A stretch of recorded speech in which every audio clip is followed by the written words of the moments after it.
King Kohli ಈ ಹೆಸರು ಕೇಳಿದ ತಕ್ಷಣ ನೆನಪಾಗೋದು ಬರೀ ರನ್ಗಳಲ್ಲ, ಶತಕಗಳಲ್ಲ.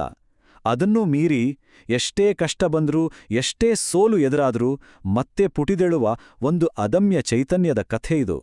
ಬನ್ನಿ, ಈ ಸಂಖ್ಯೆಗಳ ಹಿಂದಿರೋ ಆ ವ್ಯಕ್ತಿಯ ಜರ್ನಿ ಬಗ್ಗೆ ಇವತ್ತು ನೋಡೋಣ. ಈ ಕಥೆ ಶುರುವಾಗೋದೇ ಒಂದು ಕಣ್ಣೀರಿಂದ, ಹೌದು, ಪ್ರತಿಭೆಯಿಂದಲ್ಲ, ಒಂದು ಶುದ್ಧ ಭಾವನೆಯಿಂದ. ದೆಹಲಿಯಲ್ಲಿ ಒಂದು ಲೋಕಲ್ ಮ್ಯಾಚ್ ನಡೆದಿರುತ್ತೆ. ಒಬ್ಬ 12 ವರ್ಷದ ಹುಡುಗ ಔಟ್ ಆದ ತಕ್ಷಣ ತಡೆಯೋಕಾಗ್ದೇ ಹತ್ತುಬಿಡ್ತಾನೆ. ಆವತ್ತಿನ ಆ ನೋವು, ಆ ಕಣ್ಣೀರು, ಅದೇ ಮುಂದೆ ಜಗತ್ತು ಕಂಡ ಶ್ರೇಷ್ಠ ಕ್ರಿಕೆಟಿಗರಲ್ಲಿ ಒಬ್ಬನನ್ನ ಹುಟ್ಟುಹಾಕಿದ್ದು. ಅವರ ಟ್ಯಾಲೆಂಟ್ ಬಗ್ಗೆ ಮಾತಾಡೋದಾದ್ರೆ ಅದು ಚಿಕ್ಕ ವಯಸ್ಸಿಂದಲೇ ಎದ್ದು ಕಾಣ್ತಿತ್ತು. ಯೋಚನೆ ಮಾಡಿ, ಕೇವಲ 3 ವರ್ಷಕ್ಕೆ ಬ್ಯಾಟ್ ಹಿಡಿದ ಹುಡುಗ 9ನೇ ವಯಸ್ಸಿಗೆ ಅಕಾಡೆಮಿಗೆ ಸೇರ್ತಾನೆ. ಆಮೇಲೆ ನೋಡಿ, 2008ರಲ್ಲಿ ಇಂಡಿಯಾಗೆ ಅಂಡರ್-19 ವರ್ಲ್ಡ್ ಕಪ್ ಗೆಲ್ಲಿಸ್ಕೊಡ್ತಾರೆ. ಅಷ್ಟೇ ಅಲ್ಲ, ಅದೇ ವರ್ಷ ಸೀನಿಯರ್ ಟೀಮ್ ಇಂಡಿಯಾಗೂ ಎಂಟ್ರಿ ಕೊಡ್ತಾರೆ. ಎಂಥ ಸ್ಪೀಡ್ ನೋಡಿ. ಸರಿ, ಅವರ ಆರಂಭದ ದಿನಗಳಿಗೆ ಹೋಗಿ ಬರೋಣ. ಆ ಹುಡುಗ ಮತ್ತು ಅವನ ಬ್ಯಾಟ್, ಅವರ ಕಥೆ ಶುರುವಾಗಿದ್ದು ಹೇಗೆ ಅಂತ ನೋಡೋಣ. ನವದೆಹಲಿಯ ಒಂದು ಸಾಮಾನ್ಯ ಪಂಜಾಬಿ ಕುಟುಂಬ. ಅಲ್ಲಿ ಹುಟ್ಟಿದ ಹುಡುಗ ವಿರಾಟ್. ಅವರ ತಂದೆ ಒಬ್ಬ ಕ್ರಿಮಿನಲ್ ಲಾಯರ್, ಆದರೆ ಅವರಿಗೆ ಮಗನೇ ಜಗತ್ತು. ಕೊಹ್ಲಿಗೆ ಕ್ರಿಕೆಟ್ ಅಂದ್ರೆ ಬರೀ ಆಟ ಆಗಿರಲಿಲ್ಲ, ಅದೊಂದು ರೀತಿ ಗೀಳು. ಲೈಟ್ಸ್ ಆಫ್ ಆಗೋವರೆಗೂ ಪ್ರಾಕ್ಟೀಸ್ ಮಾಡ್ತಿದ್ರಂತೆ. ಆ ಮಗನ ಕನಸುಗೋಸ್ಕರ ಅವ್ರ ತಂದೆ ದೂರ ದೂರ ಪ್ರಾಕ್ಟೀಸ್ ಸೆಷನ್ಸ್ಗಳಿಗೆ ಕರ್ಕೊಂಡು ಹೋಗ್ತಾ ತಮ್ಮ ಸಮಯವನ್ನೆಲ್ಲ ಧಾರೆ ಎರೆದಿದ್ರು.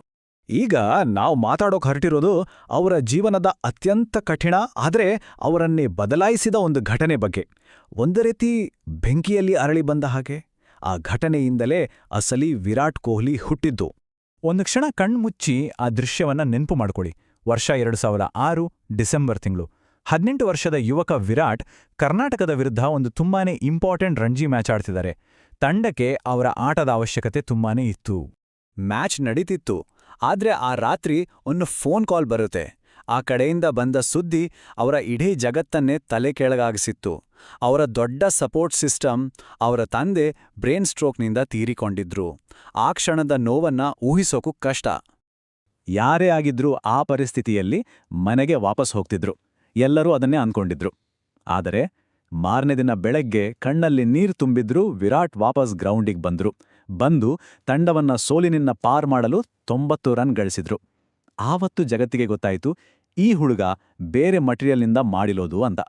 ಅದು ಅವರ ವೈಯಕ್ತಿಕ ಜೀವನದ ದೊಡ್ಡ ಪರೀಕ್ಷೆಯಾದರೆ, ವೃತ್ತಿಜೀವನದಲ್ಲೂ ಒಂದು ದೊಡ್ಡ ಸವಾಲು ಎದುರಾಯಿತು. ಅಲ್ಲಿ ಅವರ ಸೋಲು, ಮುಕ್ತಿ, ಆಮೇಲೆ ತಮ್ಮನ್ನೇ ತಾವು ಪುನರ್ನಿರ್ಮಾಣ ಮಾಡಿಕೊಂಡ ಕಥೆಯನ್ನ ನೋಡೋಣ. ಇಲ್ಲಿ ನೋಡಿ, ಒಂದೇ ಕಥೆಯ 2 ಭಾಗ.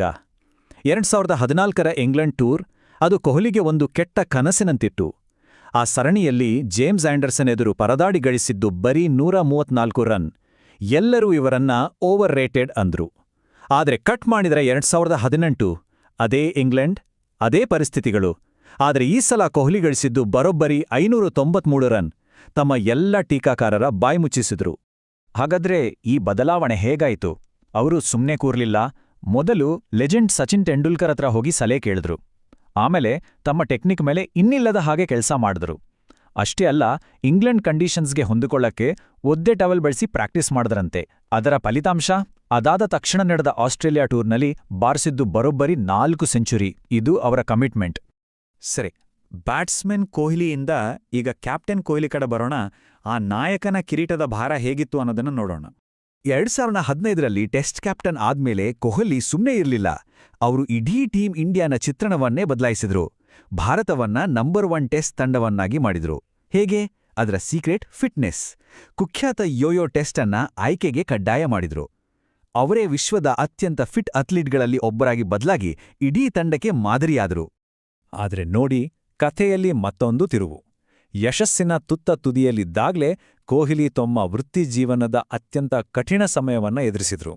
1 ದಿನ, 2 ದಿನ ಅಲ್ಲ, ಬರೋಬ್ಬರಿ 1021 ದಿನಗಳ ಕಾಲ ಅವರ ಬ್ಯಾಟ್ನಿಂದ ಒಂದೇ ಒಂದು ಇಂಟರ್ನ್ಯಾಷನಲ್ ಸೆಂಚುರಿ ಬಂದಿರಲಿಲ್ಲ. ಮಾಧ್ಯಮ, ಫ್ಯಾನ್ಸ್ ಎಲ್ಲರಿಂದಲೂ ಟೀಕೆಗಳ ಸುರಿಮಳೆ. ಇಲ್ಲಿಗೆ ಕಥೆ ಮುಗಿತಾ? ಇಲ್ಲ, ನಿಜವಾದ ಕ್ಲೈಮ್ಯಾಕ್ಸ್ ಶುರುವಾಗಿದ್ದೇ ಇಲ್ಲಿಂದ. ಕಿಂಗ್ ತನ್ನ ಸಾಮ್ರಾಜ್ಯವನ್ನ ಮತ್ತೆ ಪಡೆದ ಆ ಭರ್ಜರಿ ಕಂಬ್ಯಾಕ್ ಕಥೆಯನ್ನ ಈಗ ನೋಡೋಣ. ಎಲ್ರೂ ಕೊಹ್ಲಿ ಮುಗ್ದೇ ಹೋದ ಅಂದ್ಕೊಂಡ್ರು. ಆಗ ನೋಡೇನಾಯ್ತು. ಸೆಪ್ಟೆಂಬರ್ 2022 ತಮ್ಮ 71ನೇ ಶತಕವನ್ನ ಸಿಡಿಸಿ ಆ ಬರಗಾಲವನ್ನ ಕೊನೆಗೊಳಿಸಿದ್ರು. ಅಕ್ಟೋಬರ್ 2022 ಪಾಕಿಸ್ತಾನದ ವಿರುದ್ಧ ಆ ಮರೆಯಲಾಗದ ಟಿ20 ಇನ್ನಿಂಗ್ಸ್. ಆಮೇಲೆ ನವೆಂಬರ್ 2023 ODI ವರ್ಲ್ಡ್ ಕಪ್ನಲ್ಲಿ ಅತಿ ಹೆಚ್ಚು ರನ್ ಗಳಿಸಿದ ಆಟಗಾರ. ಇದು ಬರೀ ಕಮ್ಬ್ಯಾಕ್ ಅಲ್ಲ, ಇದೊಂದು ರಾಜನ ಪುನರಾಗಮನ. ಈ ಅದ್ಭುತ ಕಂಬ್ಯಾಕ್ನ ಕಳಶಪ್ರಾಯವಾದ ಕ್ಷಣ ಅಂದ್ರೆ ತಮ್ಮ ಆರಾಧ್ಯ ದೈವ ಸಚಿನ್ ತೆಂಡೂಲ್ಕರ್ ಅವರ ಎದುರಲ್ಲೇ ಅವರ ODI ಶತಕಗಳ ದಾಖಲೆಯನ್ನು ಮುರಿದು ತಮ್ಮ 50ನೇ ಶತಕವನ್ನ ಬಾರಿಸಿದ್ದು ಕ್ರಿಕೆಟ್ ಇತಿಹಾಸದ ಒಂದು ಸುವರ್ಣ ಕ್ಷಣ ಅದು. ಹಾಗಾದ್ರೆ ಕೊಹ್ಲಿಯವರ ಲೆಗಸಿ ಅಂದ್ರೆ ಬರೀ ರನ್ಗಳ, ಶತಕಗಳ? ಖಂಡಿತ ಇಲ್ಲ. ಅವರ ಪರಂಪರೆ ಅದನ್ನೂ ಮೀರಿದ್ದು. ಬನ್ನಿ ನೋಡೋಣ. ಅವರು ಒತ್ತಡದಲ್ಲಿ ಟಾರ್ಗೆಟ್ ಚೇಸ್ ಮಾಡೋದ್ರ ಅರ್ಥವನ್ನೇ ಬದಲಾಯಿಸಿದ್ರು. ಅದಕ್ಕೆ ಅವರನ್ನ ಚೇಸ್ ಮಾಸ್ಟರ್ ಅಂತ ಕರೆಯೋದು. ಇಡೀ ಇಂಡಿಯನ್ ಕ್ರಿಕೆಟ್ನಲ್ಲಿ ಫಿಟ್ನೆಸ್ ಅನ್ನೋದು ಕಡ್ಡಾಯ ಅನ್ನೋ ಹಾಗೆ ಮಾಡಿದ್ರು. ಅಷ್ಟೇ ಅಲ್ಲ, ಮೈದಾನದಲ್ಲಿ ಅವರ ಆಕ್ರಮಣಕಾರಿ ಆಟ ಮತ್ತೆ ಆ ಕ್ಲಾಸಿಕ್ ಬ್ಯಾಟಿಂಗ್ ಸ್ಟೈಲ್ ಕೋಟ್ಯಾಂತರ ಜನಕ್ಕೆ ಸ್ಫೂರ್ತಿ.